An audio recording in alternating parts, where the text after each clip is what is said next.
Hello and welcome to my channel. It's all about sewing, quilting, and embroidery, and all based on something that happened to me at the age of 16. My dad decided it was a really good idea to buy a sewing machine dealership, and at the time my mother and I were really enjoying sewing. But we thought, are you crazy? A sewing machine dealership? Oh my gosh, sewing machines last a lifetime.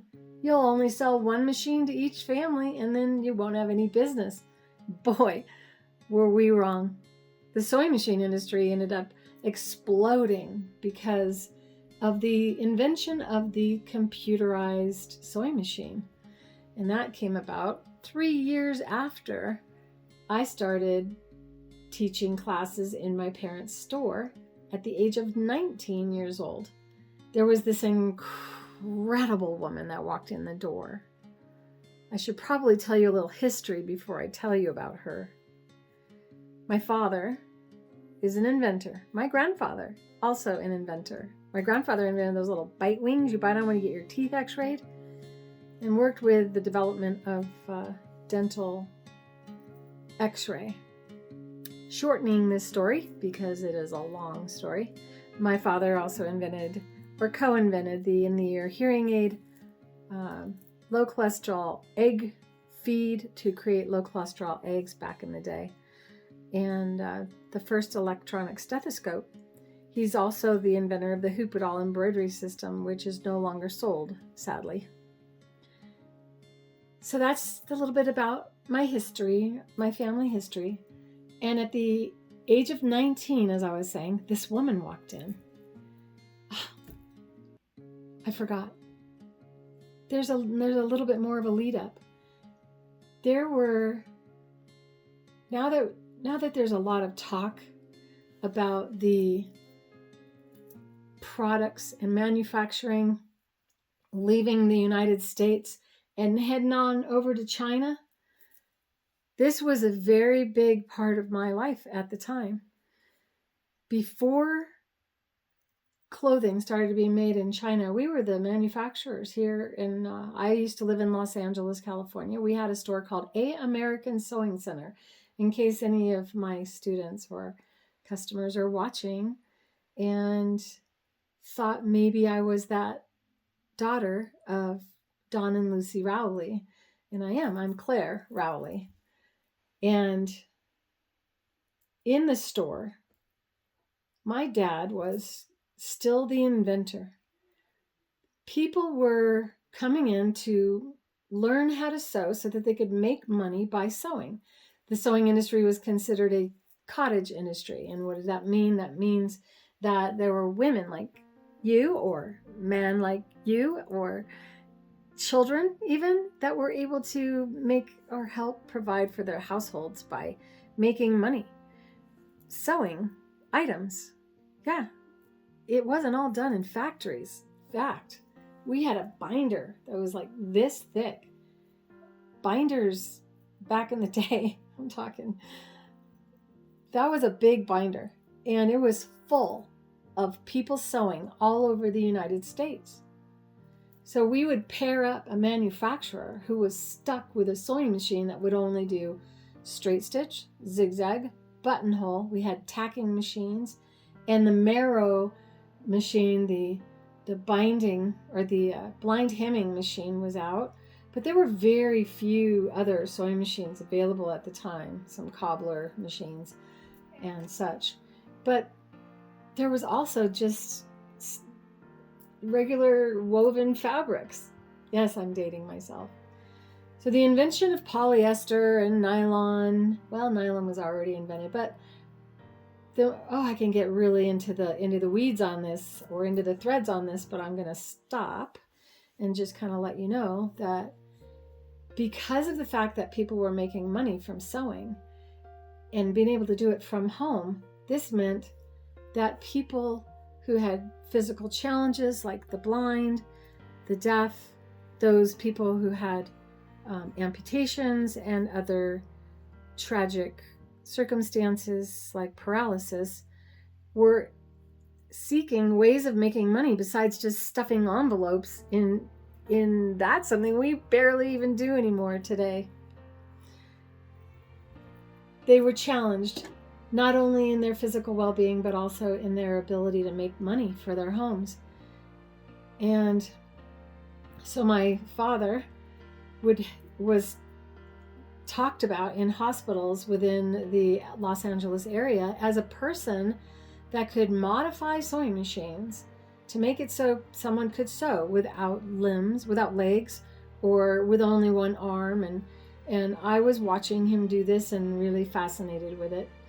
And wait, I got to go back to age 10 when I saw the story of Helen Keller. And in that movie, it was just so inspiring to me. I was determined to learn how to do sign language because I wanted to be able to talk to anyone that was deaf. And my mom had the little checkbook and had all the sign language in it. So I learned basically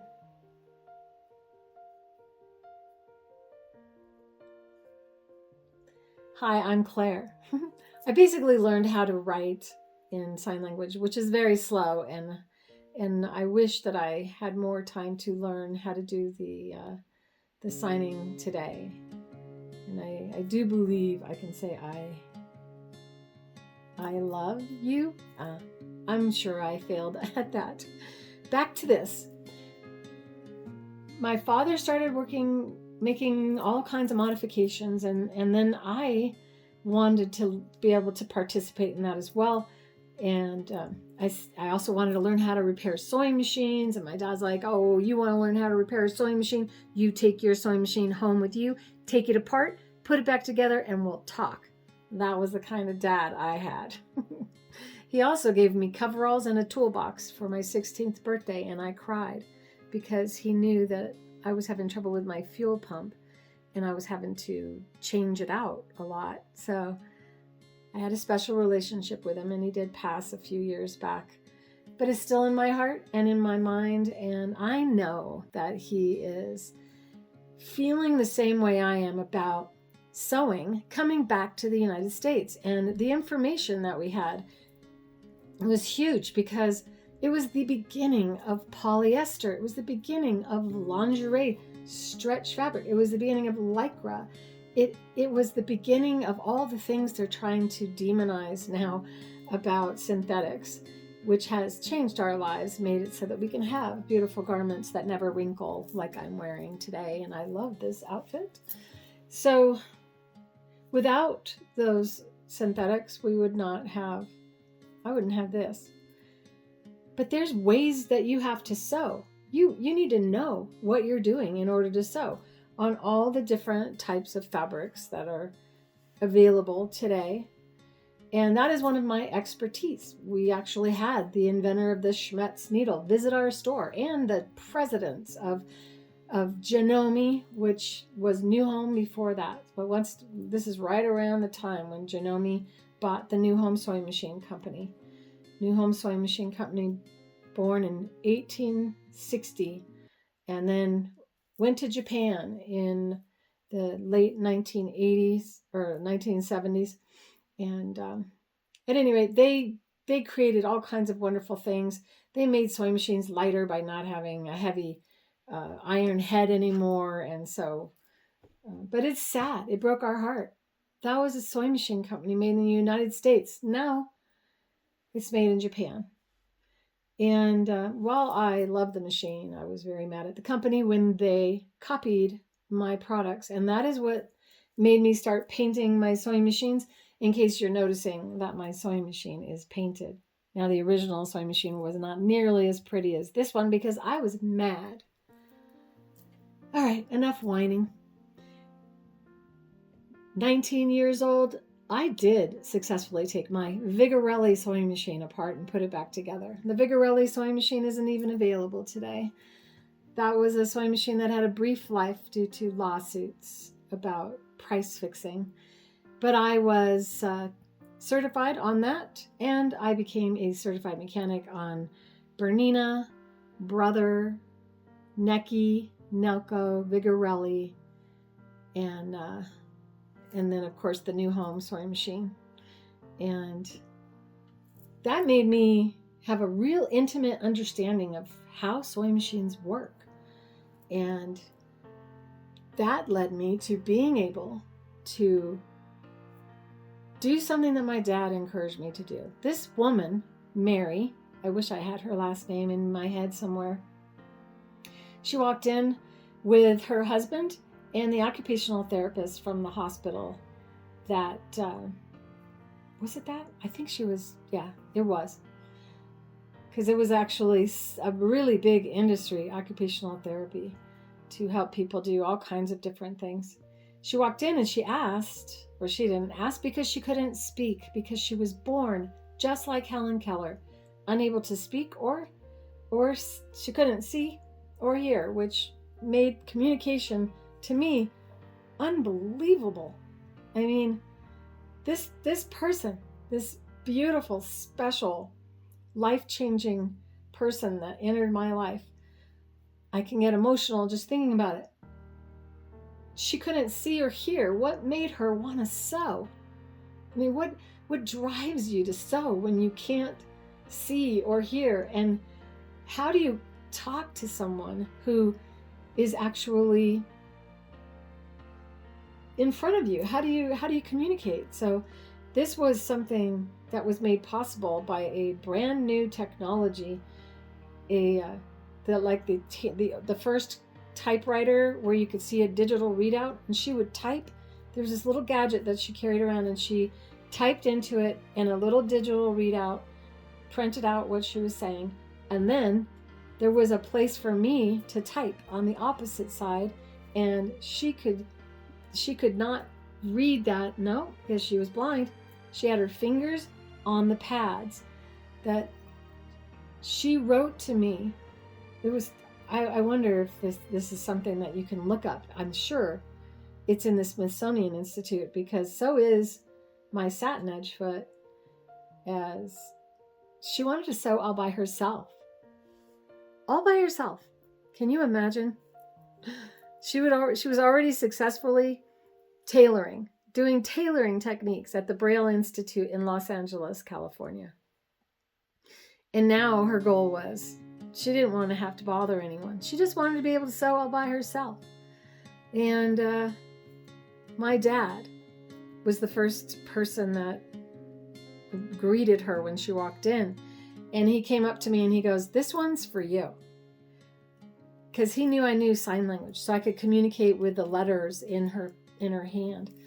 And I was so honored that my dad trusted me to work with her. So she wanted to be able to sew by herself. The New Home 5001 sewing machine just came out and had little buttons, and you pushed on it, and you push 1, 2, 3 on each button, and it would do first stitch, second stitch, or third stitch. And I took acrylic that they hadn't even yet, they were just starting to use them for fingernails, and they were all the same color, a beige color.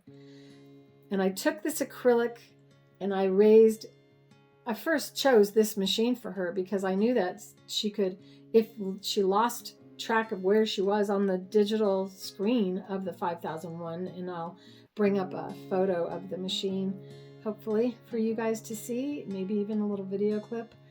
But she pushed 1, 2, 3, 4, 5. No, 1, 2, 3 for each button.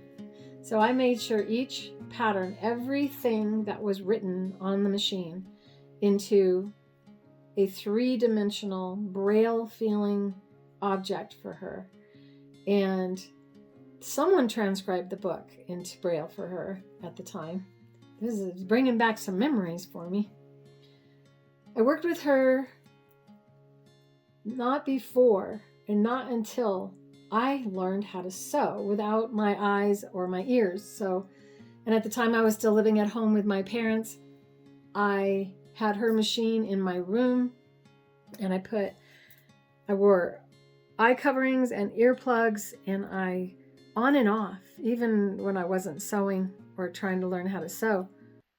And to this day, I still close my eyes when walking through homes, trying to make sure that I can know where I am without my eyes. That's something that Mary gave to me, was knowing that that would be important should I ever have an incident happen, to practice using my other senses.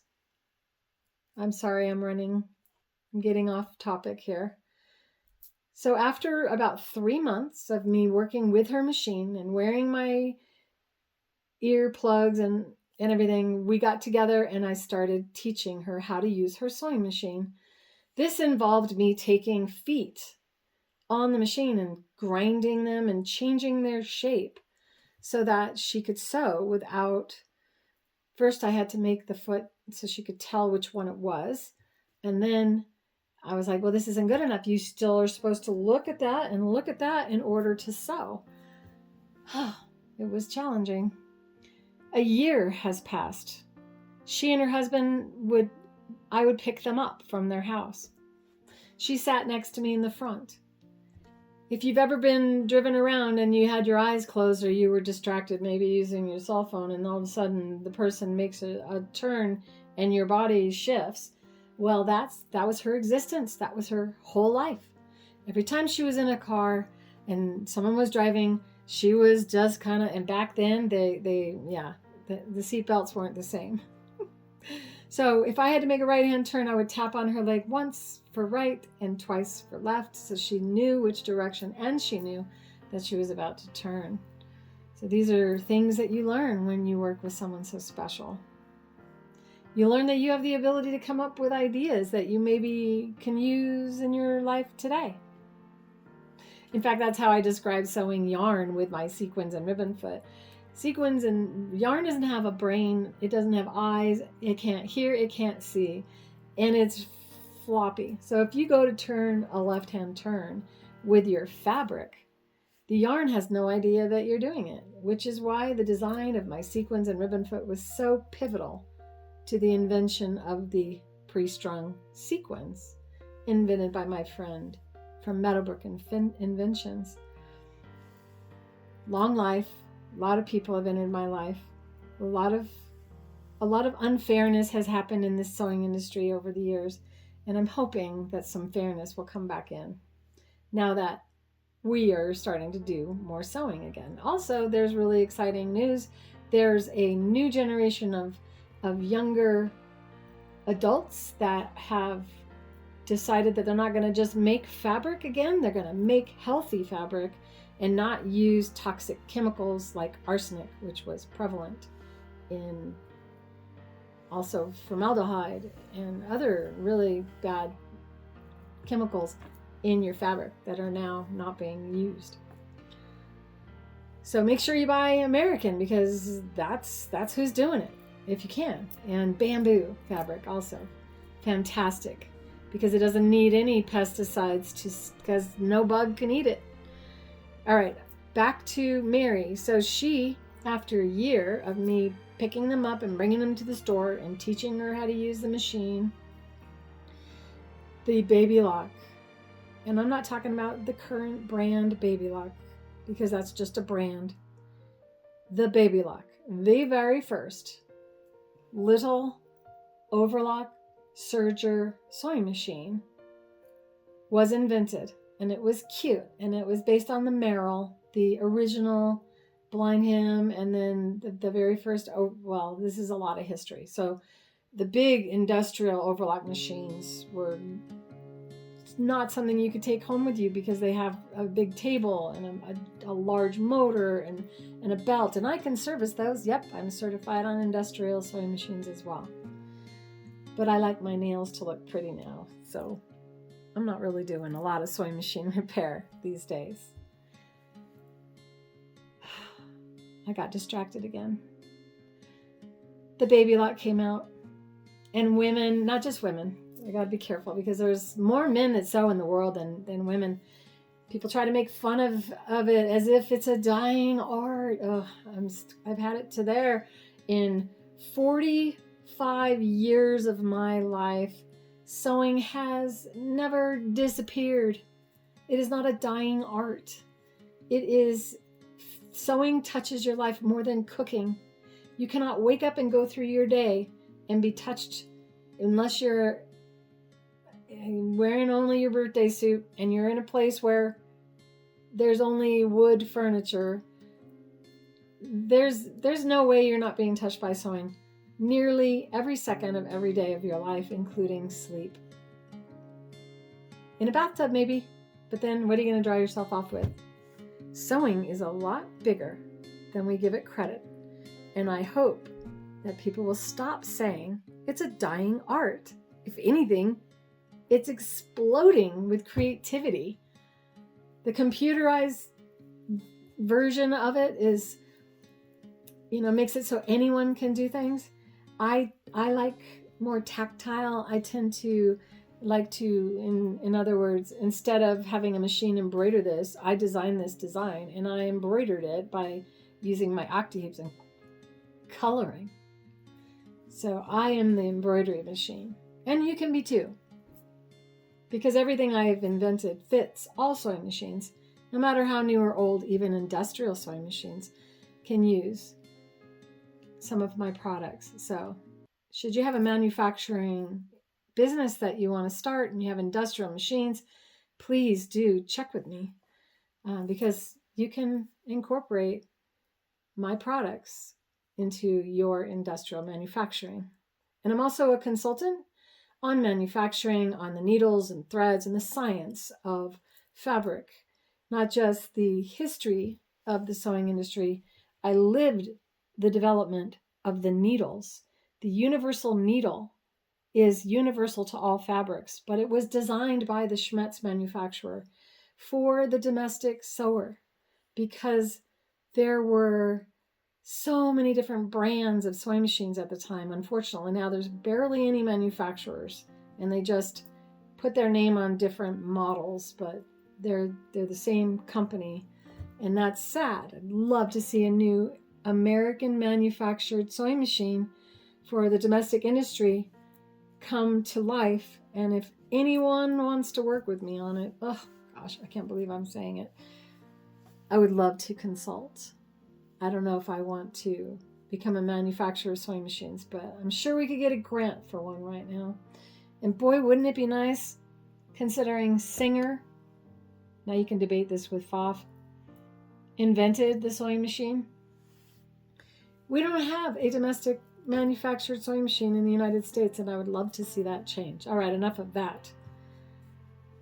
Mary came in from a restaurant that she ate at, and she was really embarrassed. She pulled out the napkin from inside of her purse and turned bright red, and she was already like a little chubby, pale with pink cheeks, but she turned incredibly red. She was so guilty of taking this napkin from the restaurant she ate at, where it had a satin stitch, a marrowed edge on the edge of the napkin. And she couldn't describe it. She knew she wouldn't be able to verbalize or tell me what it was because she couldn't see it. And so she just pocketed that napkin and brought it into this store for her next lesson. And I typed into the machine. I said, that requires a machine with knives and things that swing and can stab you. So there's no way I'm selling you an overlock machine. And she goes, well, I know you'll figure something out. I heard that in my head. I kept hearing it in my head. She didn't speak it, but I heard it. She kept wanting it, and I kept hearing. So I was like, how am I supposed to make a foot that can sew on the edge of the fabric when there is no foot? There was no sewing machine, nowhere. Even to this day, go ahead and try sewing a satin stitch on the edge of a piece of fabric. I dare you, unless you have my Satinedge Foot. So the Satinedge Foot was born. It was born in a single-use design, and it was born by me modifying one of the feet that Janome had already been providing, their overlock foot. I removed a wire, I ground a groove, and that is how the original Satinedge Foot was born. And when my dad saw it, he was like, oh my gosh, you need to make more, because I could let Mary let go of the fabric completely. And it sewed a perfect satin stitch right on the edge. My dad was like, we could sell one of those with every sewing machine and there's no way that we wouldn't just sell lots and lots of sewing machines, because people are going to tell their friends. And boy, was he right. Every sewing machine we sold, there was a foot I had to make. So I turned into this little foot maker in the back of the shop. I even formed grinding wheels to make it quicker. And then all of a sudden, Janome got curious.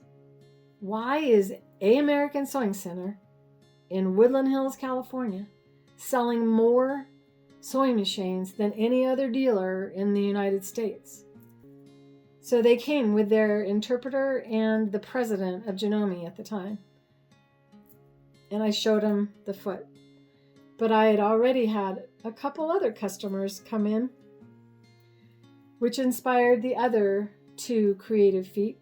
Currently, just 3 feet capable of 88 different things, fitting all sewing machines, warranted for life. And this is our 36th year.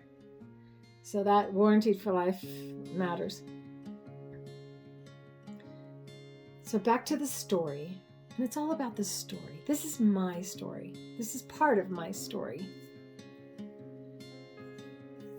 The Janome president, I offered exclusivity. I said through the interpreter, I would really love it if Janome private labeled this foot. And I was expecting to get a positive response. And he acted, oh, that's perfect. Yes. Through his interpreter, which is kind of like typing in the machine, but he had a person that he was talking to instead in Japanese. And they didn't just take my feet, my samples, here is my creations, and take it to Japan and copy to make it. They then copied the colors of my packages, the names I made for my feet. They flipped the names from sequins and ribbon to sequin, pearls and piping to pearls. And, I've lost my taste for all of it. They were never capable of copying the Satinedge foot. That foot is a God-made foot, spirit. I was blessed with incredible dreams and visions to help me create that foot. And I think that's why no one's ever been able to copy it in all these years. So, can you imagine how I felt? Oh, I was mad. Not only was I mad, I had just received an award for the top selling. I have a picture of me. I don't know if I can find it. Me in my little 20s, holding my certificate of, I can't remember what it was for, but I think it was for how many machines I sold. We were a triple diamond dealer or whatever. So yeah, I got mad. And since when you buy your sewing machine, just like when you buy your car, you own it. And despite the statement saying your warranty will be voided if you don't use only things we have, that is just not true. If you read your warranty, it's only against their mistakes anyway. You can do whatever you want with your sewing machine. That being said, be careful. I do have a video on how to paint your sewing machine so you don't mess it up and mess up your relationship with your mechanic by making it so he can't open the machine. So I got mad, and I had they didn't own it. I got patents. And so what they did was they made sure that they didn't violate my patents, which made all of the really important things about my feet no longer what they did. So they made a look-alike. This is just like Creative Feet, and it is not. They are not, which is why you, unless you have an embroidery machine, are not letting go while you sew. And with the Creative Feet, the Satinedge Foot, you can. I've been asked to tell my story many, countless, maybe thousands of times. in the last 36 years, but I just didn't want to depress any of you. I didn't want you to feel bad for me, but it's time. It's time to tell the truth. It's time that the sewing machine company stopped lying and telling you that they created these things.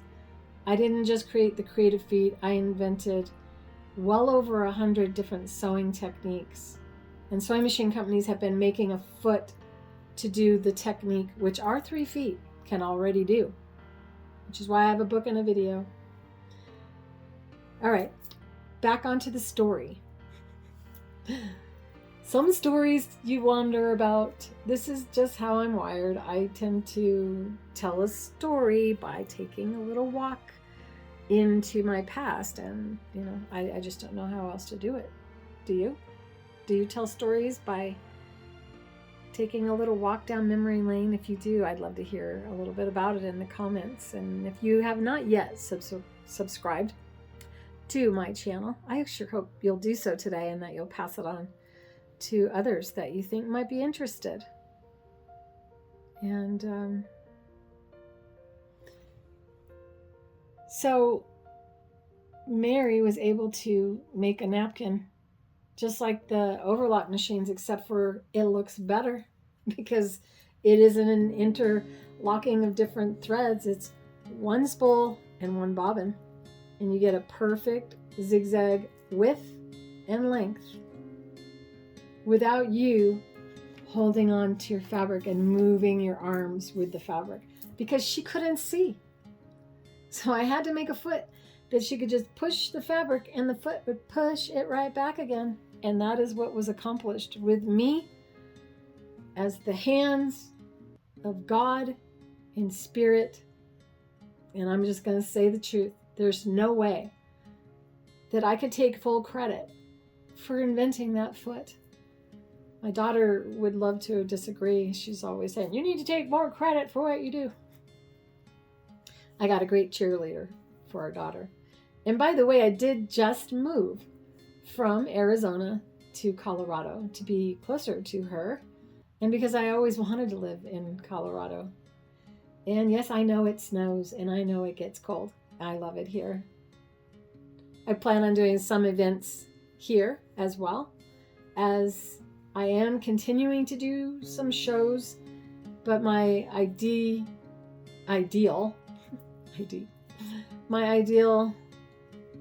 vision of my life is to not have to travel as much, which is why I created a school called Create with Clare Rowley, which kind of went on a hiatus as I went through a health issue, which was caused by breaking my shoulder, and I got bone marrow toxicity, and I suffered for quite a few years. Could barely walk, even had a wheelchair at a show. Oh my gosh. So yeah, I am now in really good shape. I'm able to go up and down ladders. I've been walking back and forth throughout my home, getting everything set up, and I'm in really good shape and ready to really kick in the Create with Clare Rowley School. Now it's free to join, and there's a lot of free content in there, but there is going to be charges. You have to pay for classes. So it's just like going to anyone's store and you pay for a class. These are something I did in the beginning. I taught before I repaired sewing machines. I taught my pony pattern. I developed a pony, and I can't find it. If any of you have my original pony pattern that I taught back in the 1970s at my parents' store when they were in the Fallbrook Square, I sold thousands of these ponies. And I worked it and worked the pattern to where the legs are strong and the pony is adorable. And I really want to bring that pony back into the world, which was a pony, a Pegasus, and a unicorn. And a lot of fun to make. Soft sculpture was how I started. No, first was wraparound skirts. So know that I do and have manufactured or created a tuxedo. I have sewn fine, I'm a fine artist also. So my brain went to fine when I was thinking couture. I mean, the sewing machine companies have manufactured stitches to try to substitute for techniques that were developed when we did not have anything other than a zigzag or a straight stitch. In fact, the zigzag stitch was not available right away. It was all just a straight stitch. So I have this expertise, and I am going to be, I've already established a Creative Feet extensive course, which is going to be all different ways of doing each technique. So top stitching, when do you use a top stitch? All the different ways that you can do a top stitch using the Creative Feet, so that you can save yourself the hassle of ripping out stitches. Because the Satinedge Foot, the one I designed for that blind and deaf, absolutely brave and incredibly loving woman who walked into my store, my parents' store at the time, wearing matching suits, she and her husband, they surprised me when she walked in wearing a suit she made, and he was wearing a suit, and I asked her what inspired the color of the fabric, and she said, everyone's always telling me how pretty the sky is. And I mean, you know, sorry. My company is because of you guys, you know? So, sorry for getting emotional. But over the years, I have, well, I didn't expect to cry. I have so many times, with all the abuse of the sewing industry, just wanted to quit. So many times. And then you guys would call, you know? I'd get one call after the other of you guys crying on the phone, saying how grateful you are to me for creating these products. So this is a new version of me. This is me being open, raw. This is my story. This is a little bit of my story. I hope that I didn't depress you, because that is never my desire. I just hope that that you resonate with what it feels like to put everything you have into something, and then have ungrateful, abusive, destructive, foreign businesses attack everything you do. Even though I offered to have them be the manufacturer, instead of valuing the fact that I created things that never existed before, they decided it was better to destroy me. I don't understand this at all, even to this day.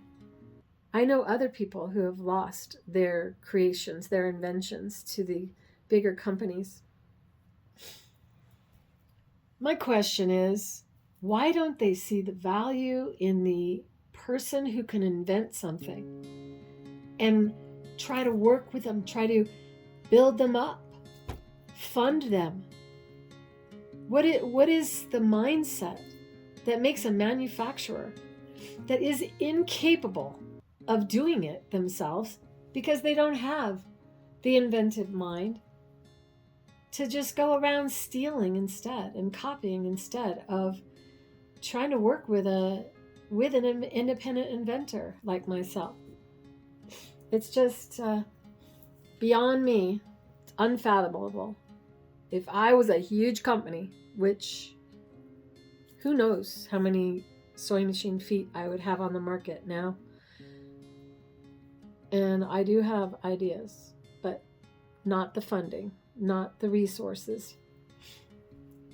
If you want to participate in supporting Creative Feet, you can do so by buying our products, telling your friends, sharing this video, and You can also donate to orders at creativefeet.com using PayPal. And we also have Zelle, which is 928-775-3484, which I can't believe I'm even doing this because I was reminded the other day by a dear friend of mine that I have a really hard time asking for help.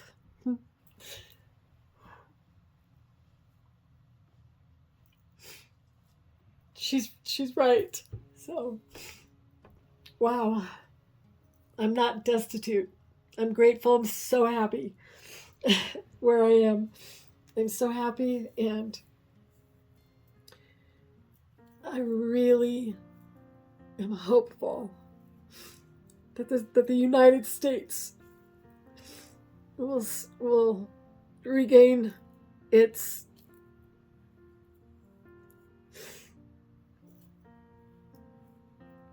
birthright to the sewing industry. With that, I'm going to go because I can't seem to stop crying, but I love you guys so much. And I spent all this time just telling my story. I was going to sew, but once I cry, I can't sew. My eyes get all red and my nose gets red. So I am back is what this video was going to be about. I'm back. I am going to be busting out videos. I live in a beautiful home in a beautiful state with near my beautiful daughter, who's constantly inspiring me to do more and to be gentle with myself. So happy 2026. May this be the beginning, the restart,